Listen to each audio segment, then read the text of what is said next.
David Kennedy has been an acquaintance and a friend of mine, actually, for a long time.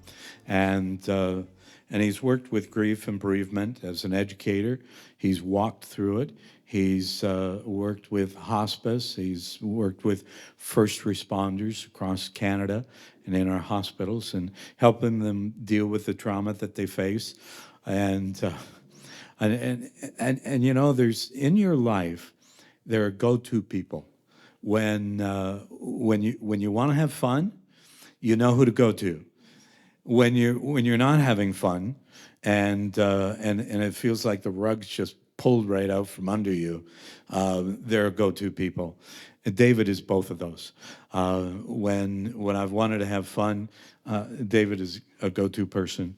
But when I'm really, really challenged with the sledgehammer hits of life, David is that go-to person that I've often gone to and said, David, this is what I'm dealing with. We've contracted David here at Shepherd Village to work with our staff in the lodge, and in particular, our chaplains. We want to give you the best kind of care that we can. And we want to be there for your loved ones and give them the best care that we can. And sometimes when you're dealing with trauma and grief and loss on a regular basis, as our staff and our chaplains do, most people won't understand the impact of that. David does. And he's come alongside of them, given them the support and the debriefing, and taught us skills that we needed to do life better for us and for you as well. I would like to invite David at this time to come and share with us, and let's welcome him together.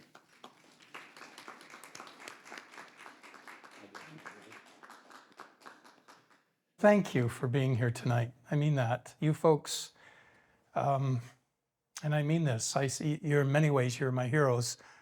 The work you do, and I've been through this, believe me, with family, and I know the toll that it takes, and I know the emotional toll that it takes, let alone the physical toll.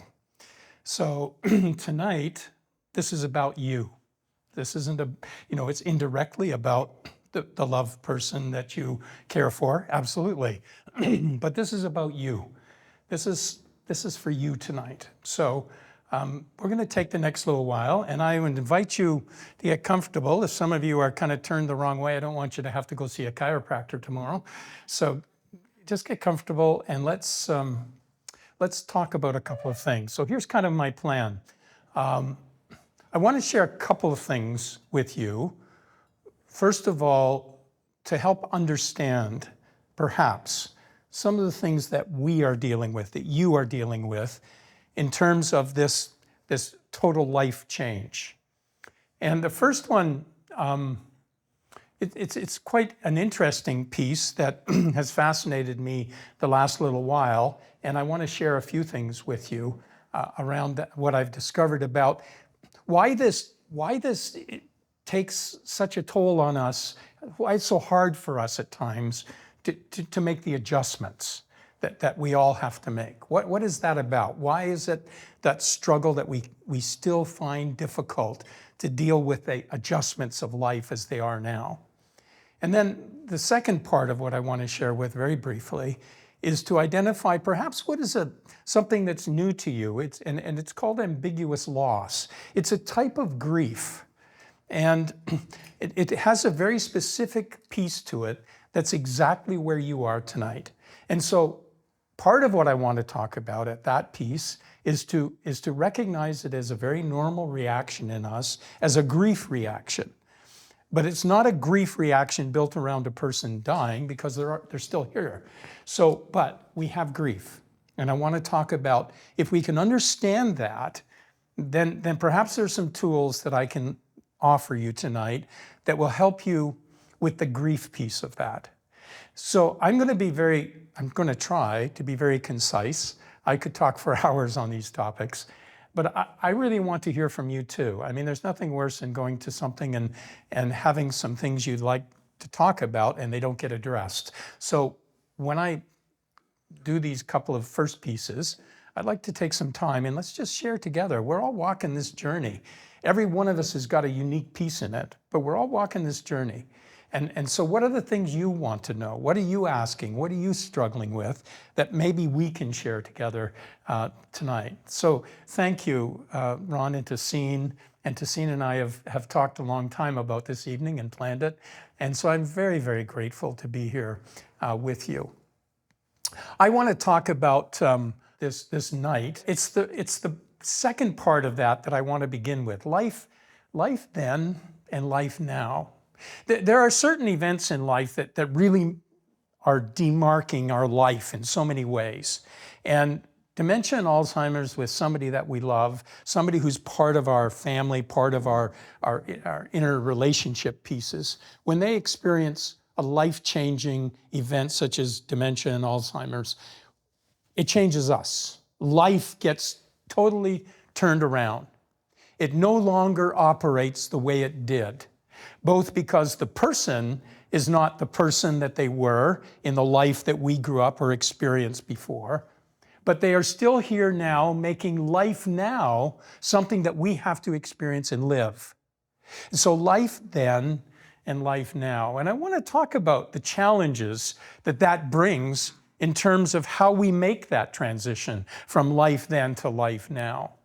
Interestingly enough, as you know, dementia and Alzheimer's are both located in the issues of the brain. It is a malfunction, not a malfunction, it is a change in brain structure that does not allow the synaptics to fire the way that they would supposed to fire, and that impacts things like memory, understanding, recognition, all kinds of things the brain experiences in that disease that has a direct outcome in terms of behavior and how people live. What I want us to think about tonight is how the brain, your brain, my brain, is affected by that person's experience of the brain. Because our brain gets impacted by that event as well. One of the people, and one of the podcasts, I'm involved in doing a podcast, and two of my colleagues, and we've been doing this for a couple of seasons, and it's called What Now? On the Threshold of Life, Death, and Grief.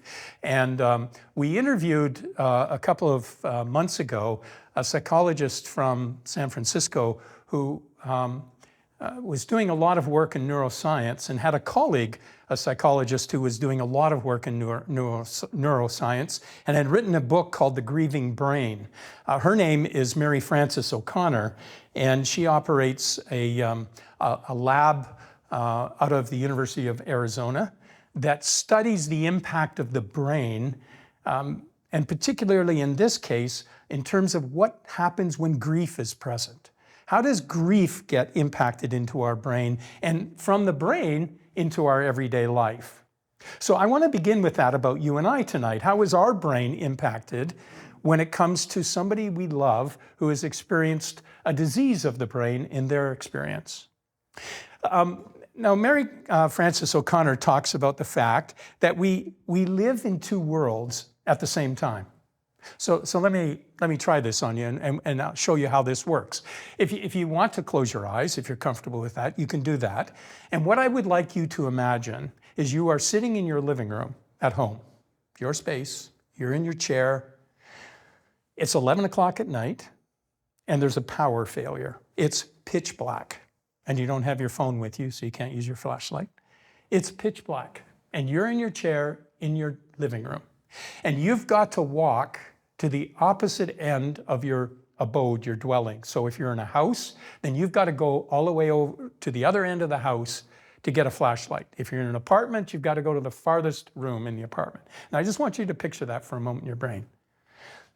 You could do that, couldn't you? You could walk there because you, at this moment, have a map in your brain of where all the furniture is, so that you would tentatively walk knowing that there's a coffee table here somewhere, and I'm coming close to it, I know. And then you reach out and you feel it, so you go around and you say, okay, I know the door's over here. You can find your way in the dark. Now, how do you do that? That's because your brain has what they call a brain map.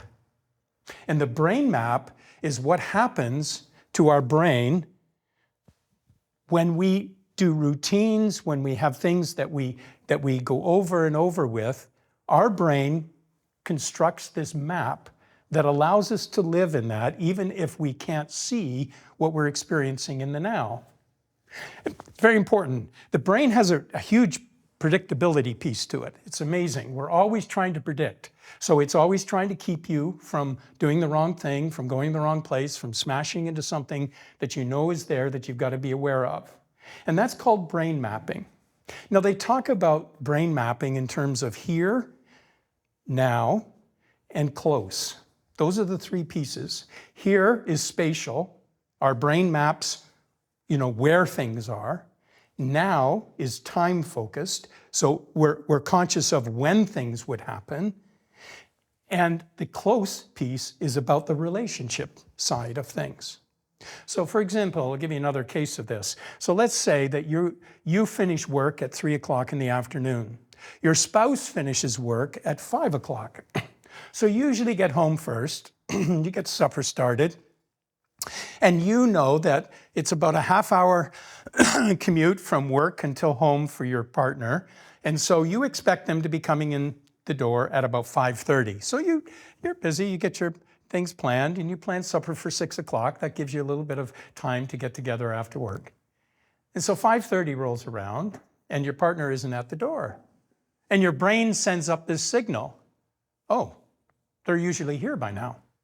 And so you think, well, that's, they probably got late, or sometimes they have to stay late at work, or sometimes traffic's bad or something else. So I'm not worried about it. Your brain isn't worried. It just alerted you to it.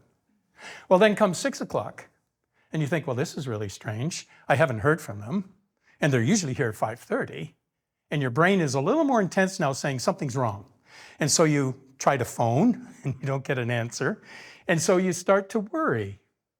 And then by 6:30, when you still haven't heard anything, you're really starting to panic. Your brain is kicking into that gear. Something is wrong. The patterns that you normally experience are not happening. And your brain is setting up this alarm system.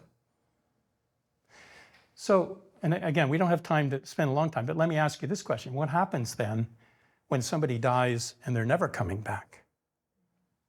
Have you ever heard people say to you, I just expect them to walk through the door. I just keep expecting to see them. You know what they're doing? They're talking about their brain map. Their brain says that's what should be happening because that's the way life has worked for you. Not just space, where, not just time, when, but it's the close piece, the relationship piece, that really adds the big piece of this here.